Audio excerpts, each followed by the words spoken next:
Hello बच्चों, good morning. देखिए, आप लोगों के लिए बहुत सारे वीडियो लेक्चर्स को लेकर के हम आपके पास पहुंच गए हैं फिर से। और बहुत सारे ऐसे इंपॉर्टेंट टॉपिक्स हैं जिनको कि हम लोग क्रैक करेंगे। बहुत सारे इंपॉर्टेंट टॉपिक्स हैं हमारे नीट के सिलेबस में या 12 के सिलेबस में, बोर्ड में, ठीक है, जो बड़े इंपॉर्टेंट हैं। और हम लोग एक एक करके उन टॉपिक्स के बारे में जानेंगे, समझेंगे और बहुत बेहतर तरीके से जानने की कोशिश करेंगे, बहुत बेहतर तरीके से समझने की कोशिश करेंगे ना। तो चलिए अब हम लोग शुरू करते हैं।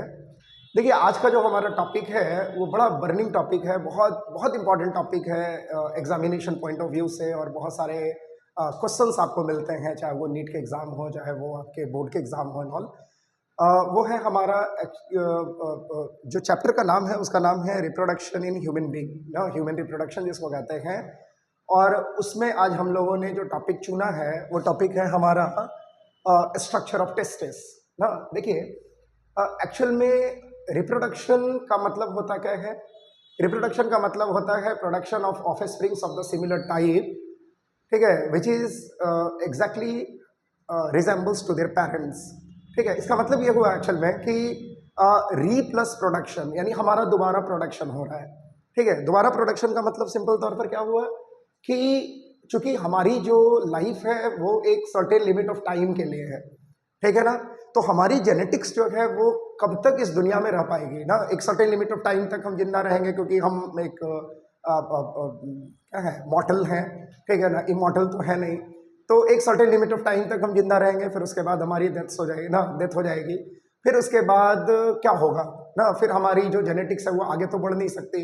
तो नेचर ने कहा कि भाई ऐसा करते हैं कि तुम्हारे लिए हम एक काम कर सकते हैं, ठीक है। नेचर ने कहा कि हम तुम्हारे लिए ये काम कर सकते हैं कि तुम अपने जैसे किसी को प्रोड्यूस कर लो, ठीक है। और अगर तुम अपने जैसे किसी को प्रोड्यूस कर लेते हो, इसका मतलब ये होगा कि तुम्हारा जो हिरार्की है, तुम्हारी जो कंटिन्यूटी है, तुम्हारी जो जेनेटिक्स है, वो कंटिन्यूअस मैनर में जो है वो आगे आगे बढ़ता चला जाएगा, ठीक है। और इसी को लेकर के हम लोग बात करते हैं रिप्रोडक्शन की, कि production of offsprings from the parent, ठीक है, जो हमारे जेनेटिक्स को कैरी करते हैं, जो हमारे जीन्स को, हमारे क्रोमोसोम को, हमारे डीएनए को कैरी करते हैं, कुछ वेरिएशंस के साथ। बट ह्यूमन बीइंग के बच्चे ह्यूमन बीइंग ही हैं, ठीक है। बहुत सारे कैरेक्टरिस्टिक फीचर्स हमारे सिमिलर हैं, तो उसको हम लोग क्या कहते हैं, रिप्रोडक्शन कहते हैं। खैर, अब बात आती है कि हमारे पास एक्चुअल में दो तरीके के सेक्सुअल रिप्रोडक्शन और एसेक्सुअल रिप्रोडक्शन है। दो तरीके के रिप्रोडक्शन है, ये आपको पता है। तो उन सब में अभी हम अपना टाइम नहीं बर्बाद कर रहे हैं, क्योंकि ये सब बहुत छोटी छोटी बातें हैं जो आप ऑलरेडी जानते हैं। हाँ,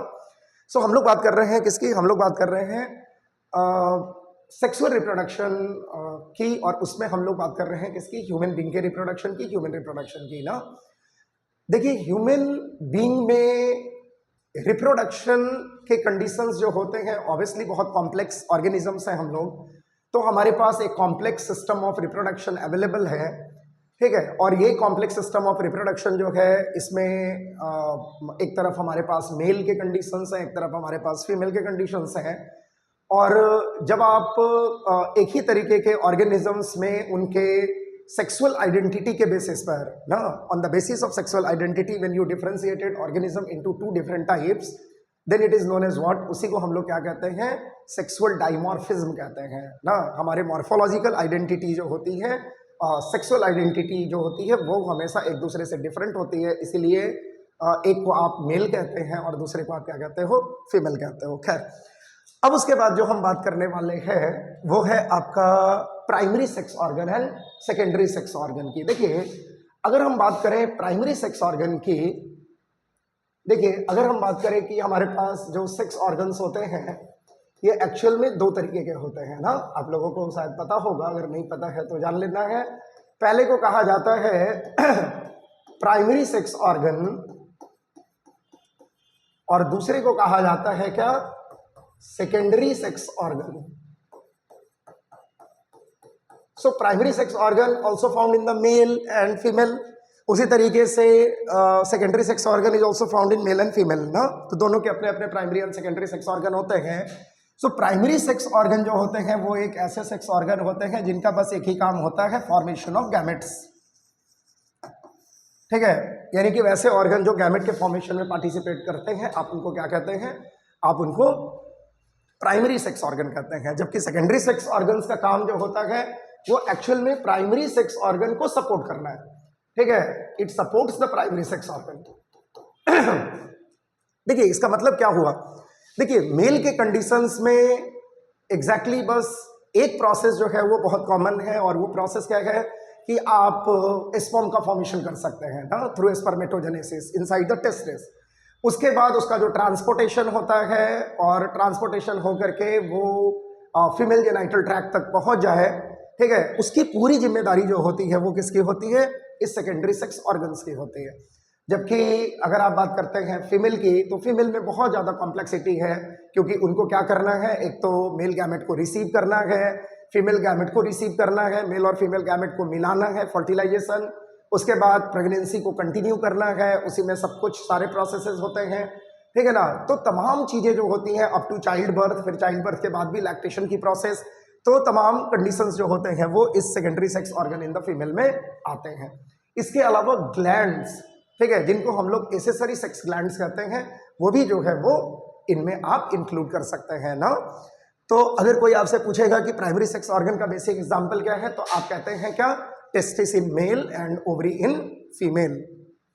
जबकि अगर आप बात करते हैं किसकी? Secondary sex organ in male, तो बहुत सारे नाम आपको मिल जाएंगे, जैसे इपिडाइडमिस हो गया, ठीक है, वास डिफरेंसेस हो गया, यूरेथ्रा हो गया, फिर आपका एक्सटर्नल जेनिटिलिया इन मेल जिसको हम लोग पेनिस कहते हैं। इससे पहले आप जाइएगा तो ट्यूबुलाई रेक्टाई हो गए, या फिर आपका रीड टेस्टिस हो गया, या फिर आपका क्या नाम है उसका, या फिर आप वासा इफ्रेंसिया की बात करते हैं, तो तमाम ऐसे नाम मिलेंगे। फिर ग्लैंड्स भी होते हैं मेल में, ठीक है, जैसे कि सेमाइनल वेसिकल्स हैं, ठीक है, प्रोस्टेट ग्लैंड है, काउपर्स ग्लैंड है। तो ये तमाम जो जो ग्लैंड्स और बाकी जो ऑर्गन्स के नाम हमने लिए या ट्यूब्स के नाम लिए, वो सारे के सारे क्या हैं? Secondary sex organ in male हैं। उसी तरीके से अगर आप फीमेल की बात करें तो अलग अलग तरीके के कंडीशंस फीमेल्स में भी पाए जाते हैं ना। जैसे आप बात करते हैं, स्टार्ट कीजिए तो फैलोपियन ट्यूब जिसको ओविडक्ट कहते हो आप ना, उसके बाद हम लोग बात करते हैं यूट्रस की, उसके बाद आप बात करते हैं वेजाइना की, उसके बाद आप बात करते हैं एक्सटर्नल जेनिटिलिया इन फीमेल ना, उल्वा। उसके बाद आप बात करते हैं एसेसरी सेक्स ग्लैंड्स की ना, जिसमें बर्थोलिन ग्लैंड्स हैं, फिर आपके मेमरी ग्लैंड्स हैं। तो तमाम ऐसी चीज़ें जो हैं वो आपको यहाँ पर एक्चुअल में मिलने वाली हैं ना। तो ये वाली बात हमने आपको करा दी। चलिए अब हम बात करते हैं क्या? अब हम बात करते हैं primary sex organ in male की। और जैसे ही primary sex organ in male की बात आती है, जैसे ही primary sex organ in male की बात आती है, हमारे सामने क्या आता है? हमारे सामने आता है एक्चुअल में टेस्टिस। ठीक है, और जैसे ही हम टेस्टिस की बात करते हैं, जरा प्रीवियस स्लाइड पर जाकर के देख लीजिए, इसको हमने बनाया है आपके लिए। और जब आप टेस्टिस की बात करेंगे तो हम लोगों ने क्या किया है? एलएस ऑफ टेस्टिस को यहाँ पर यूज़ किया है। एलएस ऑफ टेस्टिस का मतलब लॉन्गिट्यूडिनल सेक्शन, हमने उसको लॉन्गिट्यूडिनली कट किया है, और उसके बाद हमने क्या किया है? इसको ड्रॉ करके दिखाया है आपके लिए। इसमें कौन कौन सी चीज़ें होती हैं और क्या क्या ना, किस तरीके से हम लोग इसको पढ़ेंगे, जरा इसके बारे में हम बात कर लें। देखिए, अगर आपको ह्यूमन टेस्टिस पढ़ना है तो आप एक काम कर सकते हैं क्या, कि सबसे पहले आप इनके जनरल कैरेक्टरिस्टिक्स की बात कर लेते हैं एक बार, ठीक है ना। फिर उसके बाद जो आपने स्ट्रक्चर कट किया है उस स्ट्रक्चर के बारे में आप पढ़ लेते हैं, फिर उनके फंक्शंस के बारे में पढ़ लेते हैं। इवन क्या होता है, लॉन्गिट्यूडिनल सेक्शन में कुछ ऐसे भी पार्ट हैं जो आपको यहाँ पर दिखाई नहीं देंगे या मेंशन नहीं होंगे, उसको भी आप पढ़ सकते हैं ना। तो चलिए सबसे पहले हम लोग ऐसा कर सकते हैं, सबसे पहले हम लोग ऐसा कर सकते हैं कि यहाँ पर एक बात आपको हम सिखा दें। देखिए, टेस्टिस की जो कंडीशन है उसके बारे में कि it is the primary sex organ in the male. और दूसरी जो सबसे इंपॉर्टेंट चीज़ है बच्चों, देखिएगा, दूसरी जो सबसे इंपॉर्टेंट चीज़ है कि ये क्या पाए जाते हैं? It is found in a form of pair, एक पेयर में पाए जाते हैं। और अगर आप इनकी साइज़ के ऊपर में काम करेंगे, हालांकि साइज़ का बहुत इंपॉर्टेंट रोल नहीं है, साइज़ आपके एग्जाम में नहीं पूछे जाते, लेकिन फिर भी ये 4 to 5 centimetre into 3.5 centimetre into 2 to 2.5 centimetre के आसपास में ये होते हैं ना। इनकी लेंथ होती है, इनके ब्रेथ होते हैं, और इनके जो थिकनेस होती है ना। तो इस तरीके से आप इनको अरेंज कर सकते हैं। पिंकिश कलर के होते हैं, इन सब का कोई मतलब नहीं है एग्जाम्स में। अब जो बात आती है वो इंपॉर्टेंट है। देखिए टेस्टिस जो होते हैं वो एक्चुअल में कैसे होते हैं, एक्स्ट्रा एब्डोमिनल इन पोजीशन होते हैं। याद रखिएगा बच्चों, क्या होता है, एक्स्ट्रा एब्डोमिनल इन पोजीशन होता है। क्यों होता है, इसलिए क्योंकि ह्यूमन बीइंग में टेस्टिस के अंदर जो स्पर्म के बनने की प्रक्रिया है, फॉर्मेशन ऑफ स्पर्म यानी स्पर्मेटोजेनेसिस की जो प्रोसेस है, उसके लिए जो टेम्परेचर की रिक्वायरमेंट होती है वो हमेशा 2 to 2.5 degree lesser than body temperature.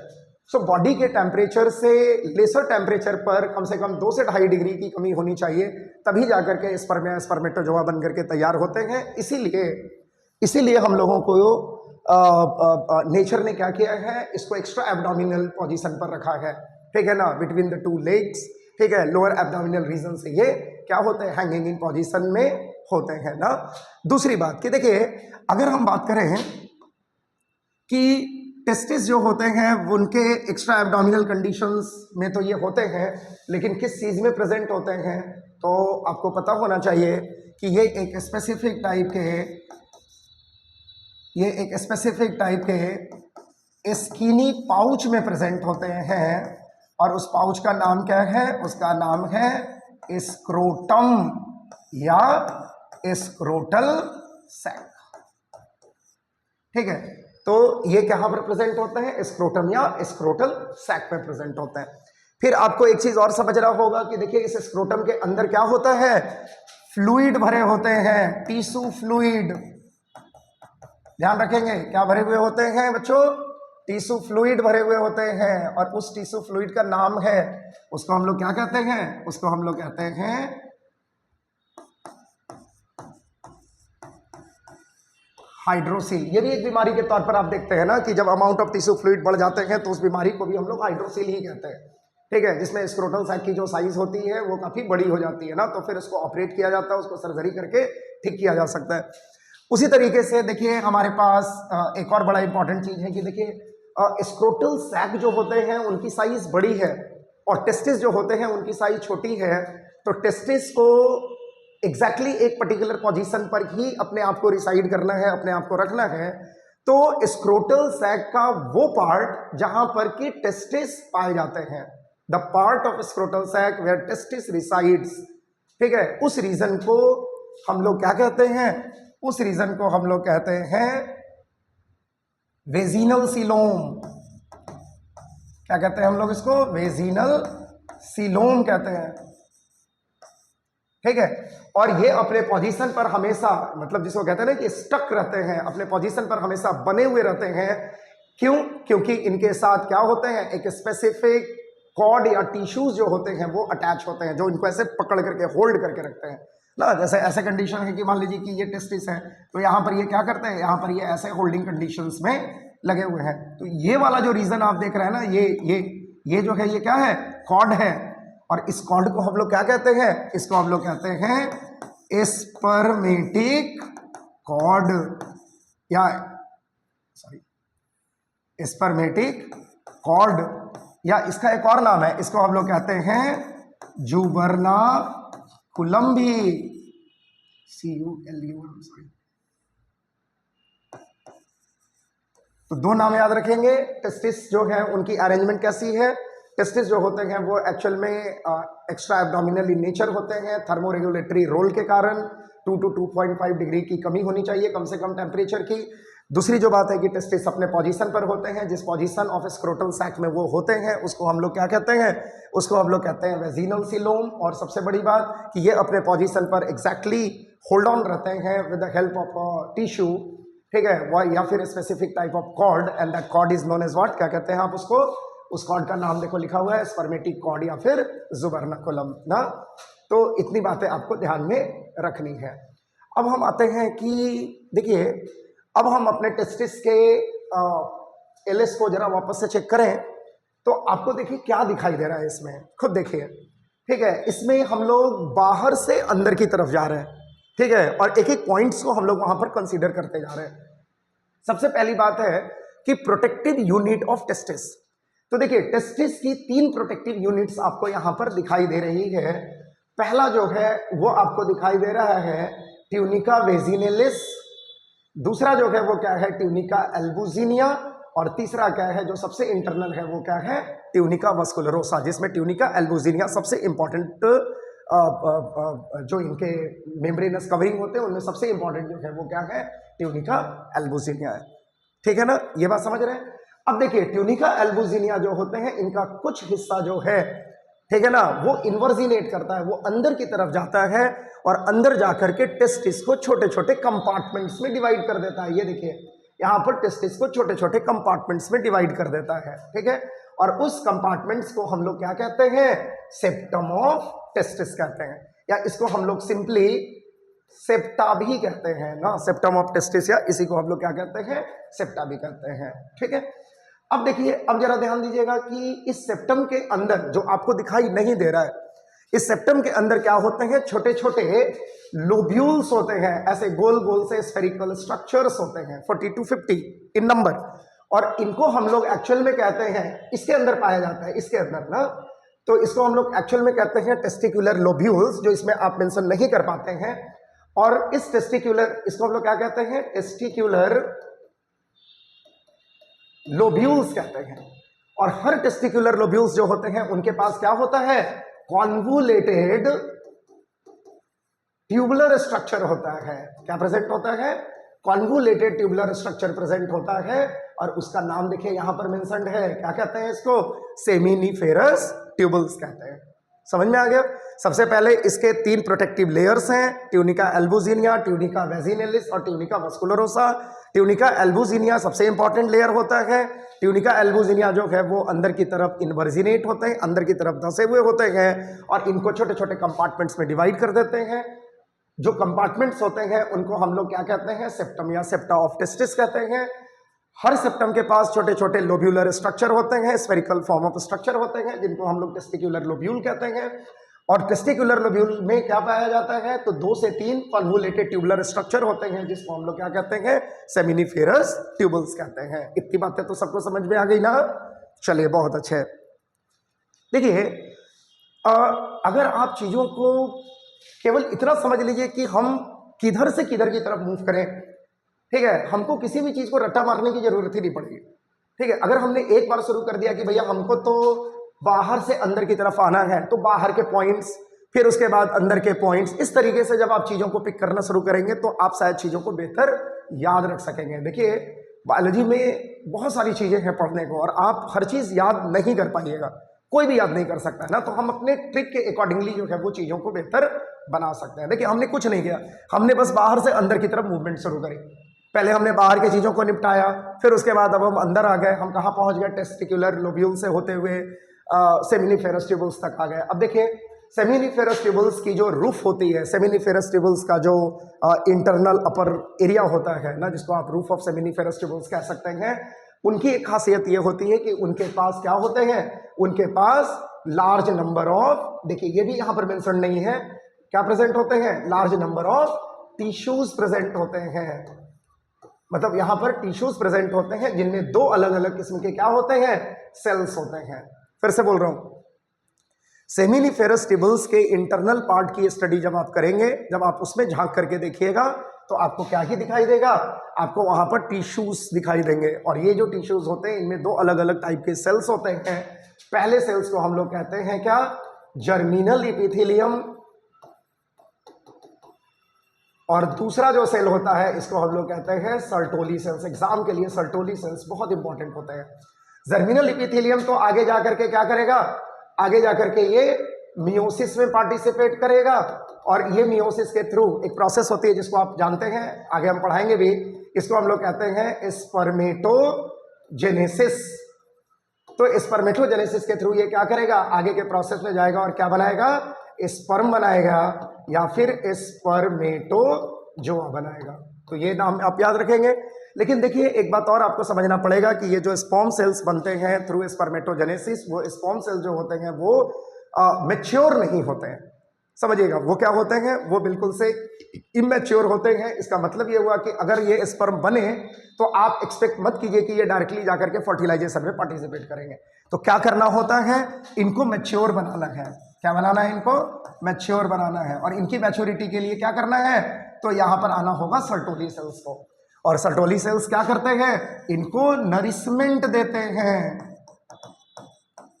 क्या प्रोवाइड करते हैं, इनको नरिशमेंट प्रोवाइड करते हैं, इसीलिए ताकि कि ये खुद को मैच्योर कर सकते हैं, यानी खाना पीना प्रोवाइड करते हैं, खाना दाना यानी न्यूट्रिएंट्स प्रोवाइड करते हैं, ठीक है ना। उनको अच्छे तरीके से क्या करते हैं, प्रोवोक करते हैं कि वो धीरे धीरे अपने एक्चुअल मैच्योरिटी को गेन करते हैं ना। और सर्टोली सेल्स जो होते हैं वो क्या करते हैं बच्चों, चूंकि नरिशमेंट प्रोवाइड करते हैं इसीलिए हम लोग इसको क्या कहते हैं, नर्स सेल्स कहते हैं। याद कर लीजिए, ये बहुत इंपॉर्टेंट है, याद कर लीजिए, ये बहुत इंपॉर्टेंट है। इसको बोर्ड एग्जाम में भी बहुत बार पूछा गया है और नीट में भी बहुत बार पूछा गया है ना। चलिए, तब हम लोग एक बात और कर सकते हैं ना, एक बात और कर ले। यहां पर देखिए, ध्यान दीजिएगा। अब क्या है कि जो आपके interstitial part of the testis होते हैं, टेस्टिस का जो इंटेस्टिशियल पार्ट होता है उसमें भी क्या होते हैं, लार्ज नंबर ऑफ सेल्स पाए जाते हैं, large number of cells present होते हैं। Interstitial part of the testis is consisted of large number of cells, और उन सेल्स का नाम क्या है बच्चों, उनको हम लोग कहते हैं लिडिक सेल्स, ठीक है, या इसी को हम लोग कहते हैं क्या, इंटेस्टिशियल सेल्स ऑफ लिडिक। अब देखिए, ये जो लिडिक सेल्स होते हैं ये क्या करते हैं, ये एक्चुअल में इंडोक्राइन फंक्शन को शो करते हैं, इंडोक्राइन नेचर को शो करते हैं। और ये जो इंडोक्राइन नेचर होता है, ये चूंकि इंडोक्राइन है तो क्या करते हैं, ग्रुप ऑफ हार्मोन्स को रिलीज करते हैं, मेल सेक्स हार्मोन को, जिसका नाम क्या है, एंड्रोजन है, ठीक है। और इनमें सबसे कॉमन एंड्रोजन की बात अगर हम करें तो इसका नाम है टेस्टोस्टेरॉन। और यही टेस्टोस्टेरॉन जो होते हैं ये क्या करते हैं, secondary sexual character in male के लिए रिस्पॉन्सिबल होते हैं, ठीक है। जितने भी सेकेंडरी सेक्सुअल कैरेक्टर होते हैं ऑफ द मेल, साथ साथ मैच्योरिटी ऑफ टेस्टिस, स्पर्मेटोजोआ के फॉर्मेशन में पार्टिसिपेशन, तमाम जो काम होते हैं वो इन्हीं हार्मोन से किए जाते हैं ना। तो इतनी बातें जो है वो आपको एग्जैक्टली जो है वो एलएस ऑफ टेस्टिस के फॉर्म में जाती हैं। इसके अलावा कुछ और ट्यूबुलर पार्ट जो होते हैं वो हमारे पास देखिए यहाँ पर अवेलेबल होते हैं। देखिए, जैसे वो हम आपको आगे बताएंगे भी, जब हम लोग सेकेंडरी सेक्स ऑर्गन पढ़ेंगे तो सेमिनिफेरस ट्यूबल्स जो है, फिर यहाँ पर एक और ट्यूबुलर फॉर्म आपको दिखाई दे रहा है, दैट इज द ट्यूबुलाई रेक्टाई। फिर आपको क्या दिखाई दे रहा है, रीटी टेस्टिस। फिर आपको क्या दिखाई दे रहा है यहाँ पर, एक और नाम है दैट इज वासा इफ्रेंसिया ना। तो ये सब भी छोटे छोटे ट्यूबुलर फॉर्म है, और तब जाकर के वासा इफ्रेंसिया जो है वो फाइनली ओपन होता है टू द एपिडाइडिमिस, ठीक है। कहाँ पर ओपन होता है, एपिडाइडिमिस। तो खैर उसके बारे में हम लोग अलग से वीडियो लेक्चर में देखेंगे, अलग से उसके लिए हम आपको वीडियो बना करके देंगे ना। तो इतनी बातें जो है वो आपको ध्यान रखने हैं। और देखिए, आप इसको बिल्कुल अपने उंगलियों पर याद कर सकते हैं। प्लीज आप एकदम से इसको इस तरीके से पढ़ें, और इसके बाद जाकर के आपके एनसीईआरटी में छोटा सा एरिया जो है वो मेंशन किया हुआ है, आप उस एनसीईआरटी के एरिया से जाकर के उसको पढ़ें, आपको बहुत मजा आएगा। फिर आप कभी भी टेस्टिस से रिलेटेड कोई भी सवाल जो है वो छोड़ करके नहीं आएंगे। तो हमेशा याद कर लीजिए, देखिए हमेशा आप गांठ बांध लीजिए अपने अपने जीवन के लिए कि आपको किसी भी हाल में जीतना ही है, ठीक है ना। देखिए, बहुत सारे बच्चे जो हैं उनके पास बहुत सारी बहानेबाजियां होती हैं, ठीक है। बहुत सारे लोग होते हैं जो अलग अलग किस्म की बहानेबाजियां करते हैं, मुझे ये नहीं मिला, मुझे वो नहीं मिला, मुझे ऐसा नहीं मिला, मुझे वैसा। Nothing like that. अगर आपने मेहनत करना है, अगर आप सब कुछ बेहतर तरीके से परफॉर्म करते हो, और डे विल कम जब आप हारोगे नहीं, ठीक है ना। आप उस एक्सपीरियंस को लेकर के आगे बढ़ोगे और जीवन में बहुत बेहतर करने की कोशिश कर सकते हो, या फिर आप कुछ बेहतर बन करके निकलोगे, ठीक है।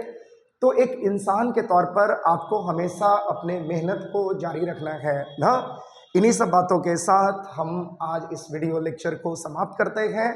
आशा करते हैं कि आपको ये सारी बातें बेहतर तरीके से समझ में आएंगी। आप इनके नोट्स करें और आप बेहतर रिजल्ट देने की कोशिश करें, ठीक है। मैं कोशिश कर रहा हूं कि हर दिन आपको एक नए टॉपिक की तरफ ले जाऊं, कुछ इंटरेस्टिंग टॉपिक्स की तरफ ले जाऊं जो शायद आप नहीं पढ़े हो, या फिर आपके पास ये बहुत लेंदी कॉन्सेप्ट है उसको हम बहुत हल्के फुल्के अंदाज में बताने की कोशिश करेंगे, क्योंकि हमारा तो काम ही यही है, ठीक है। तो चलिए, आज के लिए इतना ही। जय हिंद, जय भारत।